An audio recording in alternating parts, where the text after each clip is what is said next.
Hello viewers, welcome back to my channel. இன்றைக்கி நம்ம பார்க்க போகிற லேஅவுட் நம்ம என்ஆர்ஐ ப்ராப்பர்ட்டிஸ் புதுசாக லான்ச் பண்ணியிருக்க லேஅவுட்டுங்க. இது நம்ம மாம்பாக்கம் ஜங்ஷன் வந்து ஜஸ்ட் ஒரு 2 மினிட்ஸ் ட்ராவல் டிஸ்டன்ஸில் அமைச்சிருக்குதுங்க. இந்த லேஅவுட்டோட நேம் பார்த்தீங்கன்னா ஸ்ரீ ரக்ஷா கார்டன். இது வந்து residential type ready to construction லேஅவுட்டுங்க. இதுக்கு டிடிசிபின்றதை அப்புறம் டேரெக்டாக கொண்டு வந்திருக்காங்க. இங்கே ஒரு ஸ்கொயர் ஃபீட்டோட பிளாட்டோட ரேட் பார்த்தீங்கன்னா 2699 ரூபா. உங்களுக்கு பிளாட் ரேஞ்சஸ்லாம் பார்த்தீங்கன்னா 779 ஸ்கொயர் ஃபீட்லேருந்து அப் டு 1141 ஸ்கொயர் ஃபீட் வரையும் இருக்குது. அப்படி பார்த்தீங்கன்னா உங்கள்கிட்ட வெறும் 21 லட்சம் இருந்தாலே போதும், இங்கே உங்களுக்கு பிளாட் புக் பண்ணிட முடியும்.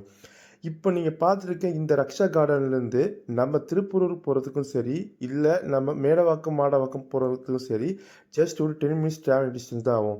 இதுவே நீங்கள் கிளாம்பாக்கம் பஸ் ஸ்டாண்ட்லேருந்து கூட ஜஸ்ட் ஒரு 10 to 15 மினிட்ஸ் தான் வரும். நம்ம வண்டூர் டு கேளம்பாக்கம் ரோட் மாம்பாக்கம் ஜங்ஷன்லேருந்து ஜஸ்ட் ஒரு 2 மினிட்ஸ் ட்ராவல் டிஸ்டன்ஸில் வரும். இந்த லேஅவுட் பற்றி உங்களுக்கு மேலே விவரம் தெரிஞ்சுக்கணுன்னா ஸ்க்ரீனில் தெரிய நம்பரை கால் பண்ணுங்கள். தேங்க்யூ.